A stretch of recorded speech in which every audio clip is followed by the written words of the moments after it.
Narmada Eshala audio సిరీస్కి స్వాగతం. నేను మీ నర్మదా ఏషాల. నేను రాసిన ఈ హార్ట్ టచింగ్ లవ్ స్టోరీని నేనే స్వయంగా మీకు వినిపిస్తున్నాను. అనుకోని పరిణయం భాగం 77. ఆ చిన్న గ్యాప్లో ఏం జరిగిందో నాకు తెలియదు, కానీ కారు లోయల్లో పడిపోతూ పెద్ద శబ్దం చేసింది. అది నేను చూశాను అన్నాడు అన్నమలై. అతడు చెప్పింది వింటూ ఆ లోయని నిశితంగా పరిశీలిస్తున్న శ్రీకాంత్, అయితే ఆ కారులో ఎంతమంది ఉన్నారు, అదేమైనా చూశావా? ఆలోచనగా అడిగాడు.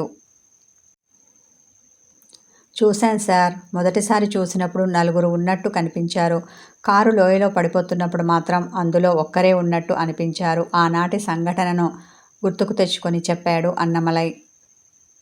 అదెలా సాధ్యం? అనుమానంతో శ్రీకాంత్ కనుబొమ్మలు ముడిపడ్డాయి. అదే నాకు అర్థం కాలేదు సార్. అందుకే వెంటనే నేను కారు దిగి పరిగెత్తుకుంటూ ఇక్కడికి వచ్చాను. అప్పటికే కారు లోయలో పల్టీలు కొడుతూ వెళ్ళడం కనిపించింది. సహాయం కోసం తల తిప్పి రోడ్డు వైపు చూశాను. జనాలు లేకపోవడంతో దూరంగా మరో వెహికల్లో ఎక్కుతున్న 3 వ్యక్తులు కనిపించారు. కారు ముఖం రోడ్డుకు అటువైపు ఉంది కాబట్టి నేను మనుషుల ముఖాలు చూడలేదు. వాళ్ళు ఎక్కగానే కారు వేగంగా వెళ్ళింది. ఆ తర్వాత నేనే అంబులెన్స్కి, పోలీసులకి కాల్ చేసి చెప్పాను. ఇంకా ఎంతసేపు ఇక్కడే ఉంటావు అని నా కస్టమర్స్ గొడవ చేయడంతో నాకిక ఇక్కడ నుండి వెళ్ళక తప్పలేదు. ఆ తర్వాత ఏం జరిగిందో నాకు తెలియదు అని ఆ రోజు తాను చూసింది తలుచుకొని చెప్పాడు అన్నమలై. అంటే ఆ కారులో వెళ్ళిన ఆ 3కి శరత్చంద్రకి ఏదో సంబంధం ఉండి ఉంటుంది. అంతేకాదు ఆయన చనిపోవడానికి కూడా వాళ్ళే కారణం అయ్యుంటారు. కానీ వాళ్ళు ఎవరు? దీర్ఘ ఆలోచనలో పడ్డ శ్రీకాంత్ తన చేతితో తన గడ్డం నిమురుకున్నాడు. దీర్ఘ ఆలోచనలో ఉన్న అతన్ని, సార్ ఇక వెళ్దామా అన్న అన్నమలై గంభీర వదనంతో ఉన్న శ్రీకాంత్ని బెరుగ్గా చూశాడు. సరే వెళ్దాం, కానీ హోటల్కి కాదు. కారెక్కి కూర్చున్నాడు శ్రీకాంత్. అయితే ఎక్కడికి తీసుకెళ్ళమంటారు సార్? హుషారుగా స్టీరింగ్ పట్టుకున్నాడు అన్నమలై. పోలీస్ స్టేషన్కి అనగానే ఏంటి? గట్టిగా అరిచి షాక్తో బిగుసుకుపోయాడు అన్నమలై. నువ్వు కరెక్ట్గానే విన్నావు అన్నమలై. నువ్వే చెప్పావు కదా ఆ రోజు పోలీసులకి ఫోన్ చేశానని. పోలీస్ స్టేషన్కి వెళ్తే ఆ రోజు డ్యూటీలో ఎవరున్నారో తెలుసుకొని అసలు ఏం జరిగింది అనేది వాళ్ళని అడిగి తెలుసుకుంటాను అన్నాడు. భయంతో గజగజ వణికిపోతూ, సార్ నన్ను వదిలేయండి. ఇప్పుడు పోలీస్ స్టేషన్ చుట్టూ నేను తిరగలేను.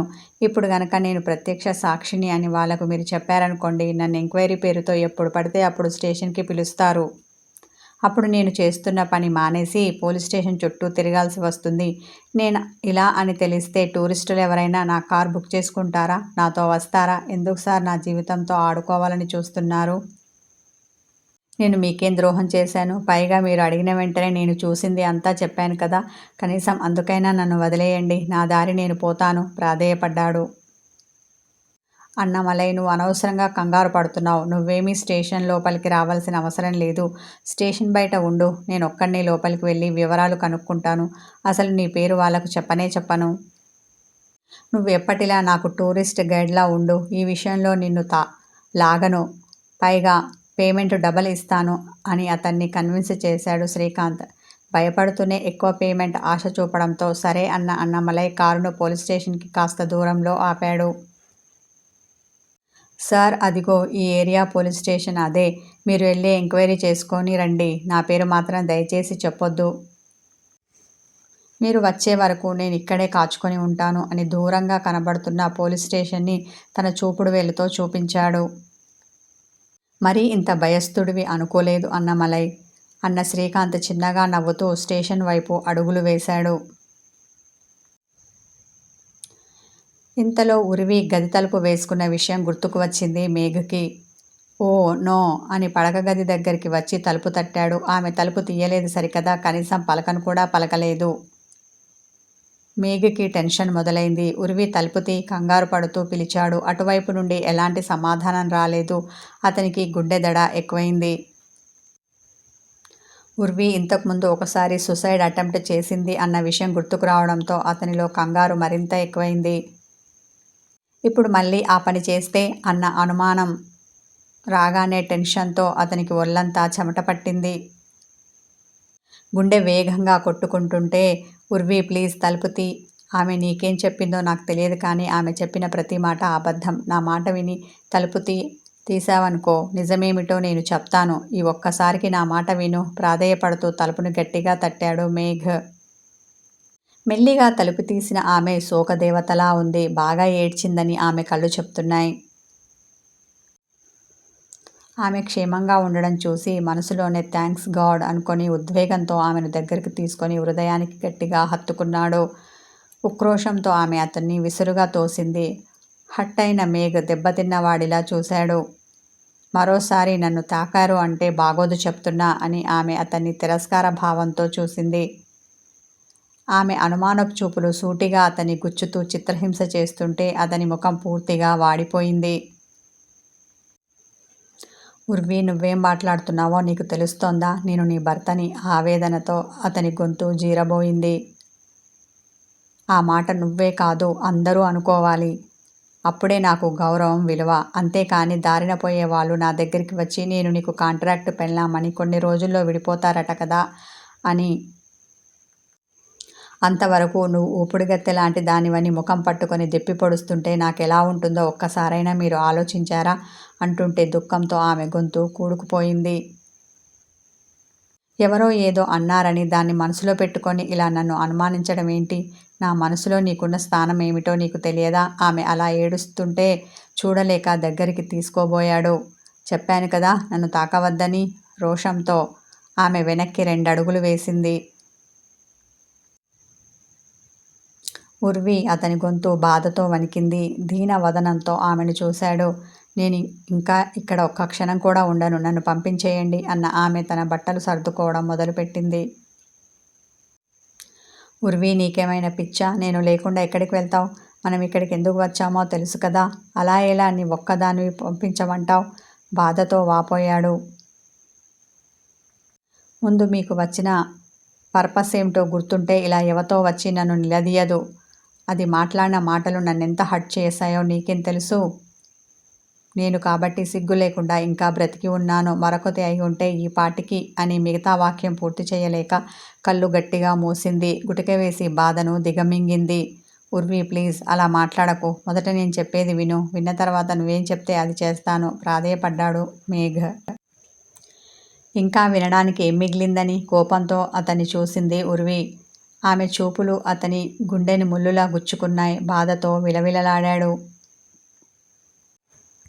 ఆమెను ఎలా నమ్మించాలో అతనికి అర్థం కాక బేలగా మారిపోయాడు. ఏ రోజు దేనికి భయపడని అతడు ఇప్పుడు వాళ్ళ మధ్య నెలకొని ఉన్న అపార్థపు అడ్డుగోడను చూసి భయపడ్డాడు.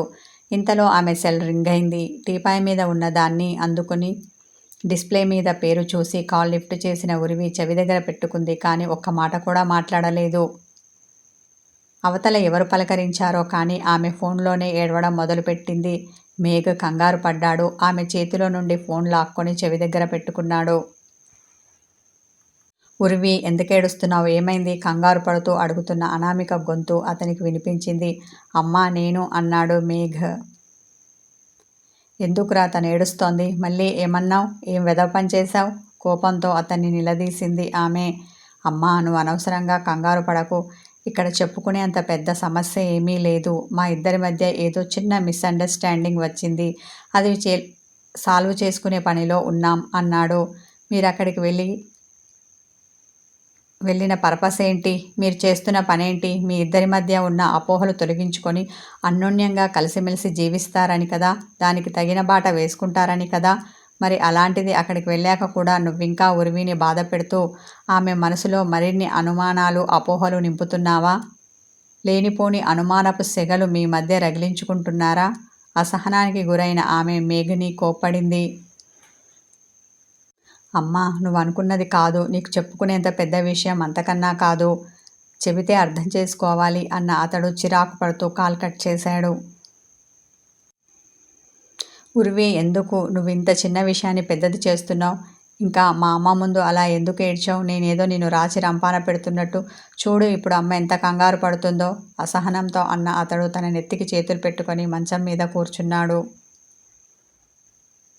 మీరు చేసేవన్నీ సైలెంట్గా చేసేస్తారు. నేనేమన్నా అంటే చిన్న విషయం లైట్ తీసుకో అంటారు. ఇలాంటి పనులు నేనే కనుక చేస్తే మీరు క్షమిస్తారా? ఇలాగే లైట్ తీసుకుంటారా? సూటిగా ప్రశ్నించింది. చూడు ఉర్వి, నేనేదైనా తప్పు చేస్తే చేశానని ధైర్యంగా ఒప్పుకుంటాను. అంతేకాని దానిని కప్పిపుచ్చాలని చూడను. నువ్వు నమ్మినా నమ్మకపోయినా నేను నిజం చెప్తున్నాను. ఆ రేష్మకి నాకు ఎలా నువ్వు ఊహించుకున్నటువంటి సంబంధం లేదు. ఒకప్పుడు ఆమె నేను ఒకే కాలేజీలో కలిసి చదువుకున్నాం. కానీ ఆమె నా క్లాస్మేట్ కాదు. నా గర్ల్ ఫ్రెండ్ అంతకన్నా కాదు. కాకపోతే ఆమె నన్ను ప్రేమించానని నన్ను ప్రపోజ్ చేసింది. నేను ఆమె ప్రపోజల్ని రిజెక్ట్ చేశాను. దాంతో ఆమె నా మీద కోపాన్ని పగని పెంచుకుంది. అవకాశం దొరికినప్పుడల్లా నన్ను సాధించాలని చూస్తోంది. ఇప్పుడు అంతే. మనం ఇక్కడ ఉన్నామని తెలిసి మన ఇద్దరిని విడదీయడానికి ప్లాన్ చేసింది. నిన్ను చూస్తుంటే ఆ ప్లాన్లో తను సక్సెస్ అయింది అనిపిస్తోంది. బాధతో వాపోయాడు మేఘ్. మీరు చెప్పింది నమ్మమంటారా? కళ్ళు చిన్నవి చేసి అతన్ని చూసింది. పెళ్ళైన ఇన్నాళ్లలో నేను కనీసం ఈ మాత్రం నమ్మకాన్ని అయినా నీలో కలిగించలేకపోయానా ఉర్వి అంటుంటే అతని మనసు వేదనతో విలవిలలాడింది. అతని నిజాయితీ అతని కళ్ళల్లో కనిపిస్తుంటే ఆమెకి అతని మీద నమ్మకం కుదిరింది. ఆమె మంచిదానిలా లేదండి, మీరు ఆమెకు దూరంగా ఉండండి అంటూ అతన్ని హత్తుకుంది. అతని పెదవులు విచ్చుకోగా ఆమె చుట్టూ చేతులు వేసి మరింత గట్టిగా హృదయానికి హత్తుకున్నాడు. సారీ అండి, మిమ్మల్ని అనుమానించాను. అతని ఎదలో ముఖం దాచింది ఉర్వి. ఆమె ముఖాన్ని తన 2 చేతులతో పట్టుకొని ఆమె కళ్ళల్లోకి చూసిన మేఘ్. ఇంకోసారి ఇలా చెయ్యకు. నేను తట్టుకోలేను. నేను నీకు మాత్రమే సొంతం, ఇంకెవరికీ కాదు. ఈ విషయం బాగా గుర్తుపెట్టుకో అంటూ ఆమె పెదాలను తన పెదాలతో అందుకొని గాఢంగా ముద్దు పెట్టాడు. వాళ్ళిద్దరి మధ్య రేష్మ పెట్టిన చిచ్చు మెల్లగా కరగడం మొదలుపెట్టింది. ఈ గొడవ వీళ్ళిద్దరి మధ్య సద్దుమణుగుతుందా? అగ్నికి ఆజ్యం పోసినట్టు ఆ రేష్మ ఏమైనా చేస్తుందా? వీళ్ళ అనురాగానికి గండి కొడుతుందా? ఏమో, ముందు ముందు తెలుసుకుందాం. ఈ కథ కొనసాగుతుంది. హాయ్ వ్యూవర్స్, స్టోరీ నచ్చితే లైక్ చేయండి, కామెంట్ చేయండి, హైప్ చేయండి. నన్ను సబ్స్క్రైబ్ చేసుకొని వాళ్ళు ఉంటే సబ్స్క్రైబ్ చేసుకోండి. Thank you.